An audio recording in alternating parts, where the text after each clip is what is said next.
मित्रों, जैसा कि आप सभी जानते हैं कि हिंदू धर्म में मृत्यु के बाद मृतक का अंतिम संस्कार किया जाता है, अर्थात मृत शरीर को अग्नि में जला दिया जाता है।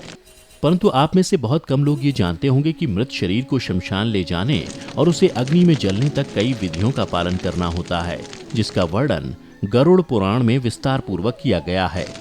आज की इस वीडियो में हम आपको शवदाह, शव यात्रा से लेकर शवदाह तक की विधि बताने जा रहे हैं। तो वीडियो के अंत तक हमारे साथ बने रहें, क्योंकि ऐसा माना जाता है कि अगर इन विधियों का पालन नहीं किया जाए तो मृतक को आसानी से मुक्ति नहीं मिलती है। गरुड़ पुराण के अनुसार इस संसार में सभी मनुष्य पूर्वार्जित सुकृत और दुष्कृत कर्मों का फल भोग कर ही अपने कर्म के अनुसार ही किसी योनि में जन्म लेता है और उसके बाद इस जन्म में अपने द्वारा किए गए कर्मों के आधार पर उसके शरीर में कोई रोग उत्पन्न होता है। जिसकी जिस निमित्त से मृत्यु निश्चित है, वह निमित्त किए गए कर्मों के अनुसार उसे अवश्य प्राप्त हो जाता है। जीवात्मा कर्म भोग के कारण जब अपने वर्तमान शरीर का परित्याग करता है, परिजनों को चाहिए कि वह भूमि को गोबर से लीपकर उसके ऊपर तिल और कुशासन बिछाकर उसी पर मृतक के शव को लिटा दें। तदनंतर उस प्राणी के मुख में सुवर्ण डालें और उसके समीप तुलसी का वृक्ष एवं शालग्राम शिला को भी लेकर रखें। तत्पश्चात यथाविधान विभिन्न सुतर्कों का पाठ करें, क्योंकि ऐसा करने से मनुष्य की मृत्यु मुक्तिदायी होती है। उसके बाद मरे हुए प्राणी के शरीरगत विभिन्न स्थानों में सोने की शलाकाओं को रखने का विधान है, जिसके अनुसार क्रमशः एक शलाका मुख, एक एक शलाका नाक के दोनों छिद्र, दो दो शलाकाएं नेत्र और कान, एक शलाका लिंग तथा एक शलाका उसके ब्रह्मांड में रखनी चाहिए। उसके दोनों हाथ एवं कष्ट भाग में तुलसी रखें। इसके बाद मृतक के शव को 2 वस्त्रों से ढककर कुमकुम और अक्षत से पूजन करना चाहिए। तदनंतर उसको पुष्पों की माला से विभूषित करके उसे बंधु बांधवों तथा पुत्र पुरवासियों के साथ अन्य द्वार से ले जाएं। उस समय अपने बांधवों के साथ पुत्र को मरे हुए पिता के शव को कंधे पर रखकर स्वयं ले जाना चाहिए। हिक्ताक्ष्य, जिस स्थान में मनुष्य मरता है उस स्थान पर मृतक के नाम से शव नाम का पिंड दिया जाता है। उस पिंडदान को देने से ग्रह के वास्तु देवता प्रसन्न हो जाते हैं और उससे भूमि तथा भूमि के अधिष्ठात्री देवता प्रसन्न होते हैं। द्वार पर जो दूसरा पिंडदान दिया जाता है उसका नाम पांत है। उसे देने से द्वारस्थ ग्रह देवता प्रसन्न होते हैं। चौराहे पर खेचर नामक पिंडदान होता है। इस पिंडदान को देने से भूत आदि देवयोनियां बाधा नहीं करती। विश्राम स्थल पर होने वाला पिंडदान भूत संज्ञक है। इसको देने से पिशाच, राक्षस और यक्ष आदि जो अन्य दिग्वासी योनियां हैं, वे जलाए जाने योग्य उस मृतक शरीर को अयोग्य नहीं बनाती, उस मृतक शरीर को अयोग्य नहीं बनती। हे खगेश्वर, चिता स्थल पर पिंडदान देने से प्रेतत्व की उत्पत्ति होती है। एक मत में चिता पर दिए जाने वाले पिंड का नाम साधक है और प्रेत कल्प के विद्वानों ने इस श्राद्ध को प्रेत के नाम से अभिहित किया है। चिता में पिंडदान देना चाहिए। इस प्रकार इन 5 पिंडों से शव आहुति के योग्य होता है, अन्यथा पूर्वोक्त उपघातक होते हैं। प्राणोत्क्रमण के स्थान पर पहला पिंडदान देना चाहिए, उसके बाद दूसरा पिंडदान आधे मार्ग में और तीसरा चिता पर देना चाहिए। पहले पिंड में विधाता, दूसरे में गरुड़ ध्वज तथा तीसरे में यादूत यमदूत, इस प्रकार का प्रयोग कहा गया है। तीसरा पिंडदान देते ही मृत व्यक्ति शरीर के दोषों से मुक्त हो जाता है। उसके बाद चिता प्रज्वलित करने के लिए वेदी का निर्माण करके उसका उल्लेखन, उद्धरण और अभ्युक्षण आदि करके विधि पूर्वक अग्नि स्थापन करके पुष्प और अक्षत से काव्याद नाम के अग्निदेव की पूजा करके प्रार्थना करनी चाहिए। हे क्रव्याद अग्निदेव, आप महाभूत तत्वों से बने हुए इस जगत के कारण पालनहार एवं संहारक हैं, अतः इस मृत व्यक्ति को आप स्वर्ग पहुंचाएं। इस प्रकार क्रव्याद नामक अग्निदेव की विधिवत पूजा करके शव को जलाने का कार्य करें। मृतक का आधा शरीर जल जाने पर घृत की आहुति देनी चाहिए।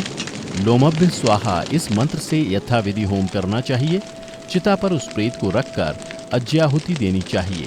यम, अंतक, मृत्यु, ब्रह्मा, जात वेदस के नाम से आहुति देकर एक आहुति प्रेत के मुख पर दें। सबसे पहले अग्नि को ऊपर की ओर प्रज्वलित करें, तदनंतर चिता के पूर्व भाग को उसी अग्नि से जलाएं। इस प्रकार चिता को जलाकर कहें, हे अग्निदेव, आप इससे उत्पन्न हुए हैं, पुनः आपसे यह उत्पन्न हुआ है। इस मृतक की स्वर्ग कामना के लिए आपके निमित्त यह स्वाहा है। इस प्रकार तिल मिश्रित समंत्रक अज्याहुति देकर पुत्र को दाह करना चाहिए। उस समय उसे तेज रुदन करना चाहिए। ऐसा करने से मृतक को सुख प्राप्त होता है। दाह संस्कार वहीं पर अस्थि संचयन करना चाहिए। उसके बाद प्रेत के फाहजन्य क्लेश की शांति के लिए पिंडांड दें। दाह संस्कार के पश्चात मृत व्यक्ति के पुत्रों को वस्त्र के सहित रूंदन करना चाहिए। तदनंतर नाम गोत्रोच्चार करते हुए वे तिलांजलि दें। उसके बाद गांव या जनपद के सभी लोग ताली बजा बजाकर विष्णु नाम संकीर्तन और मृतक के गुणों की चर्चा करें। सभी लोग उस मृत व्यक्ति के घर आकर द्वार के दक्षिण भाग में गोमय और श्वेत सरसों को रखें। अपने मन में वरुण देव ध्यान कर नीम की पत्तियों का भक्षण तथा घी का प्राशन करके वे सभी अपने अपने घर जाएं। हे खगेश्वर, कुछ लोग चिता स्थान को दूध से सींचते हैं। मृतक को जलांजलि देते हुए अश्रुपात नहीं करना चाहिए। बंधु बांधवों के जो उस समय रट हुए मुंह से कफ और नेत्रों से आंसू गिराया जाता है, उसको ही वह प्रेत विवश होकर खाता है। अतः उन सभी को उस समय रोना नहीं चाहिए। अपनी शक्ति के अनुसार क्रिया करनी चाहिए।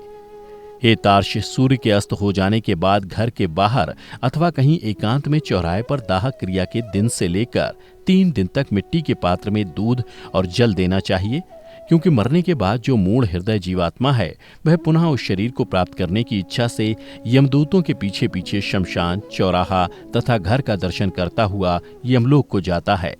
प्रतिदिन दशाह तथा प्रेत के लिए पिंडदान और जलांजलि देनी चाहिए। जब तक दशाह संस्कार ना हो जाए तब तक एक जलांजलि प्रतिदिन अधिक बढ़ाना अनिवार्य है। वह और्ध्वदैहिक संस्कार पुत्र के द्वारा अपेक्षित है। उसके अभाव में पत्नी को करना चाहिए। पत्नी के ना होने पर शिष्य, उसके ना होने पर सहोदर भाई कर सकता है। शमशान अथवा किसी तीर्थ में मृतक के लिए जल और पिंडदान देना चाहिए। पहले दिन शाक, मूल और फल, भात या सत्तू आदि में से जिस किसी द्वारा पिंडदान दिया जाए उसी के द्वारा बाद के दिनों में भी पिंडदान देना चाहिए। हे खगेश, 10 दिनों तक प्रेत के उद्देश्य से पुत्रगण पिंडदान देते हैं। दिए गए पिंड का प्रतिदिन 4 भाग हो जाता है। उसके 2 भाग से मृतक का शरीर बनता है, तीसरा भाग यमदूत ले लेते हैं और चौथा भाग मृतक को खाने को मिलता है। 9 दिन रात में प्रेत पुनः शरीर युक्त हो जाता है। शरीर बन जाने पर 10वें पिंड से प्राणी को अत्यधिक भूख लगती है। शमशान पहुंचकर पुत्र पूर्वाभिमुख या उत्तराभिमुख वहां की उस भूमि का निर्माण कराए जो पहले से जली ना हो। उस चिता में चंदन, तुलसी और पलाश आदि की लकड़ी का प्रयोग करना चाहिए। फिर मटकी में जल लेकर चिता की परिक्रमा करनी चाहिए और उसके बाद पुत्र या स्वजन द्वारा मुखाग्नि देनी चाहिए। इसके साथ ही कपाल क्रिया करना भी जरूरी होता है।